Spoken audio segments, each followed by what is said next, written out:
Welcome back to the channel.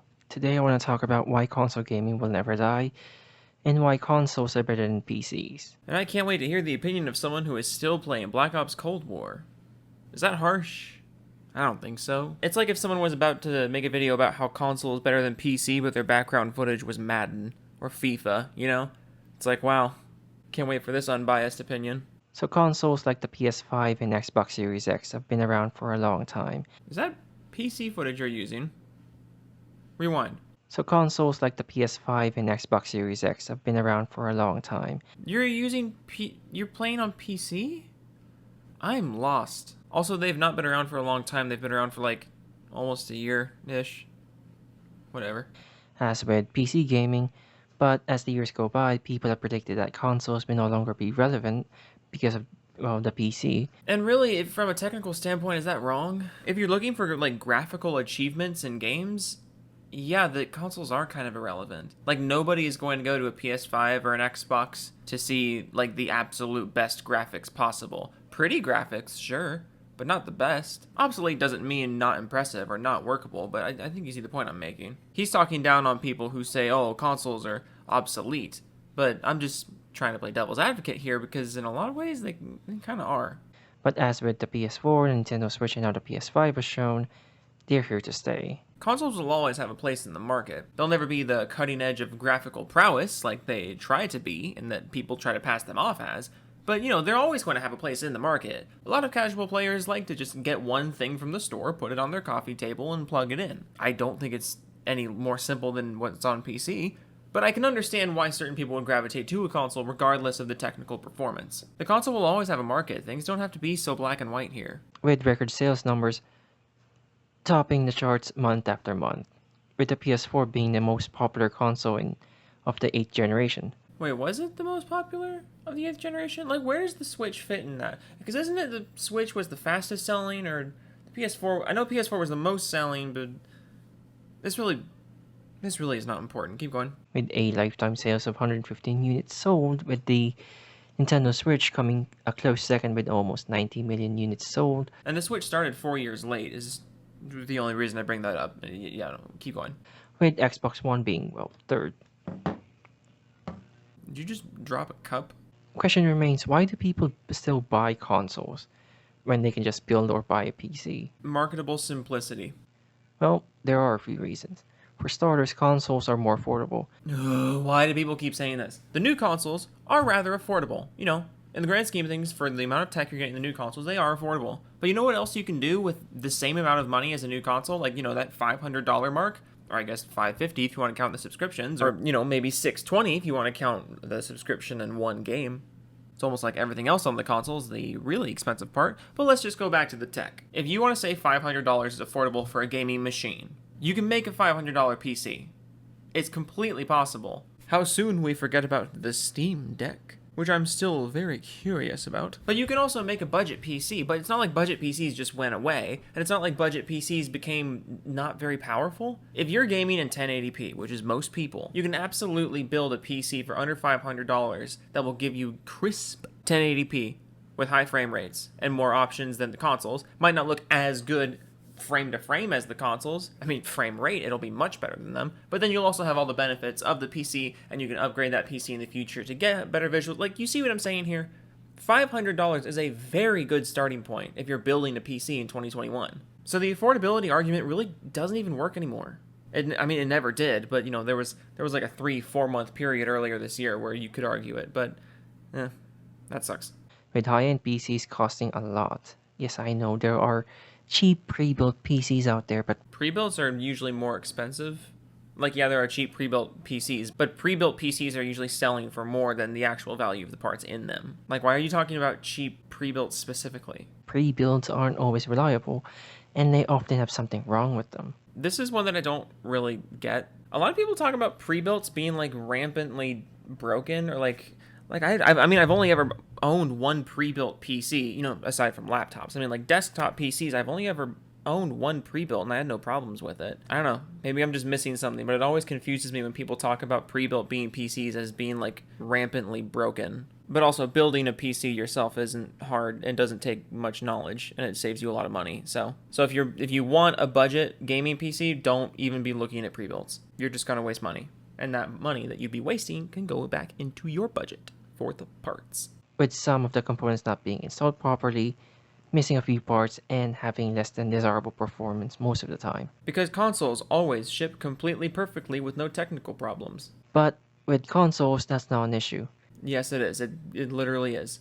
How many defective consoles have there been? Then that's also glossing over all the games with horrible technical performance on the consoles because the developers either didn't give a shit or the hardware was difficult to work with. Not trying to justify shitty performance on consoles, but you get what I'm saying. To say that bad performance and technical problems and like hardware issues, to say those things are exclusive to the PC, you're just wrong. With them, they work right out of the box. No, they don't. You can't really upgrade the components, but they do offer a more streamlined experience. Like a pre-built PC? But sometimes console manufacturers will release a more updated / more powerful version of the same console, like with the PS4 and Xbox Series X. And that's not a good thing. That's not a hardware upgrade. You getting a new version of the console that's more expensive than the original one that you bought, and you have to buy the whole new thing like for better performance on games, like you realize that's not a good thing. Because if I want better performance on games from a hardware standpoint, I can swap out one piece of my build. Let's say you bought an Xbox One at launch for $400, and then a few years later, the Xbox Series X comes out, and you want to get better performance because the launch Xbox One ran games like complete shit. The Xbox One X launched for $500, so you just spent $900, and the end result was a console that runs games okay. Do you have any idea what I could do with $900 and a PC across that same, like, multi-year time span? I mean Xbox One X. I know with PC you can actually upgrade and change the components, but it's not as simple as that. No, it is as simple as that. You get a new computer part, you open your computer. You take out the old one, you put in the new one, and you're done. Sometimes you'll have a software update or like a firmware update after that, but it really is that simple, yes. It's Legos. No, it's easier than Legos. Some Legos are fucking hard. You still have to think about what type of CPU you're gonna need, and what type of motherboard, what type of GPU, and how much RAM you're gonna need. You were complaining about computer hardware upgrades, but now you're talking about building the whole computer. Like, you realize when you upgrade one part of your computer, you just upgrade that one part. And not all components are actually the same. Well, I would hope none of my components are actually the same. I need a bunch of components for my computer. Like, which processor are you gonna go with? The one that I want. Are you gonna go with the Intel or AMD processor? I don't know. Depends what you want. It's nice having options, isn't it? And which version of that processor are you gonna go with? Are you gonna go with an i5 5th gen or a more modern 10th gen? Depends what's in your budget. Depends what you're looking for. I know I shit on Intel a lot, but it's just, friendly rivalry. AMD Intel. I'm an AMD boy. But previous gen Intel chips are still very good. Like, the newest generations of CPUs are not always like the only ones, the only viable ones. It's not like those older CPUs got slower with time. To the casual person, they won't know the difference between the two. All they know is that it's an Intel processor and that's it. I could shoot this logic right back to you between the PlayStation and the Xbox. If somebody doesn't know anything about video games, they're not going to know the difference between a PlayStation and an Xbox, when in reality, the differences are pretty small. Like, it's the exact same thing. And that goes same for the GPU. Some people don't really think about what type of GPU they should get. With NVIDIA, their naming convention is kind of straightforward. It's really not hard to research these things. Like, people always talk about how much work goes into making a PC or understanding PC parts. It really does not take that much. You just gotta be willing to open the earballs a little bit.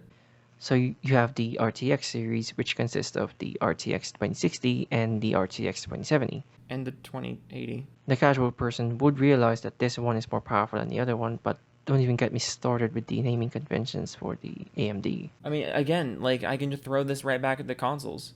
Like, yes, you're right. AMD has really stupid naming for their GPUs. You know who else has really stupid naming? Xbox. And Nintendo sometimes. PlayStation's pretty straightforward, but the rest kind of suck. Also, this is all besides the point. Who cares about what something is named? Like, why were we talking about hardware and then we started talking about the names of things? Which, at the end of the day, even then, is subjective. Why are you reaching so hard? Another thing that makes consoles desirable are the games.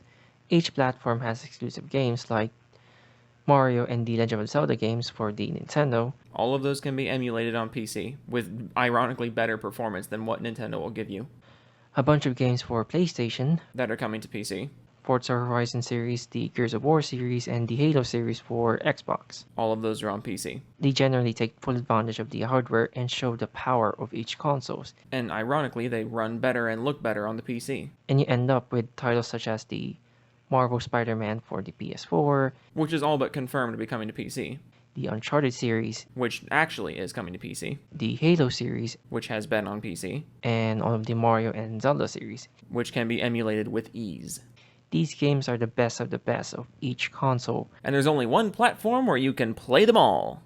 and they generally have positive reception from game critics and also from audience themselves. And some are even classified as best game of all time. Looking at you, Breath of the Wild. Breath of the Wild, best game of all time, really? Like, I get it's a good game, but best ever? Another thing is the prices of the games. Oh, goody. With PC being all digital, PC is not all digital. there aren't a lot of physical discs lying around anymore. Oh boy. And with that, they generally cost more in terms of prices. I'm sorry, did you just say PC games cost more? I need to hear that whole thing again. Were you saying PC games cost more or physical games cost more? Another thing is the prices of the games. With PC being all digital, there aren't a lot of physical discs lying around anymore. And with that, they generally cost more in terms of prices. I'm kind of lost. Keep going. And pray to holy Moses that you didn't just actually say what I thought you said. They don't generally go down, as they only get affordable with sales and discounts from the likes of the Steam sales and the Epic Game Store sales. Oh no, you actually did say what I was hoping you didn't say. You actually did say PC digital game prices are higher. This one's like self-verifiably false. Is that even a phrase? Is that even a necessary phrase? Like what? How do you even put this on the internet unironically? All it takes is a Google search and you can see PC prices are lower. Next gen games launch on the consoles at $70. They still launch on PC at $60. Let's just start there. The PC has multiple marketplaces. It has key marketplaces. We don't have just one digital store dictating where all of our games can come from. That competition leads to lower prices for new digital games on PC. And also, the whole $70, $60 thing, that whole thing comes from the fact that PC gamers wouldn't buy it. And they know it. If you play on the PC, you just have a better understanding of the games market. You just have a better understanding of how these things work because you participate in multiple storefronts. Game publishers know that if they launched a next-gen game for $70 on PC instead of $60, no one would buy it. Because we know that's bullshit. With consoles, the games are more cheaper as the prices go down, as you can get a used copy of, let's say, Black Ops 3 for the cheap. I got Black Ops 3 for like $12 a few months ago. While on Steam, it still costs full price for the same game. The old COD games are still full price on console marketplaces as well. You know that, right? And again, you're not acknowledging key marketplaces. Yes, the game is full price on Steam, and which is bullshit, but also key marketplaces. I got it for like $12 a few months ago. And all of this is so ironic because, again, the gameplay in the background of your video is on the PC. Like, did you just rip this from somebody's video and you didn't notice? Speaking of which, that moves us to the next topic, which is stores. How can you Okay, no, I'll let him finish. Tell me why stores are better on the console than PC. With modern consoles, some games are downloaded digitally, but they're all in one place, unlike on PC where there are a lot of stores to choose from. That isn't even what I thought you were gonna say, and it was somehow even worse. I am a worst case scenario kind of guy. You just beat my expectations. You just took the thing that I was talking about, how great multiple storefronts are. I was talking about how great the open marketplace is. You just took that thing and spun it negative somehow. I want to give you an award. You've got Steam, the Epic Game Store, the Ubisoft Store, EA, and a bunch more that I can't really think of right now. But these are the more notable stores on PC anyway. Discord, GOG, CD Keys, G2A. You were naming launchers, not stores. The launchers that have a storefront in them, but you were naming launchers, not stores. You can buy some games in the same store, but that goes into the next problem, which is launchers. Well, given that you listed the launchers as stores, I'm not sure you actually know what a launcher is. Unless it's this one. Haha, am funny, look at my puns. To the uninitiated, launchers are applications that help launch a game. Did you just say to the uninitiated?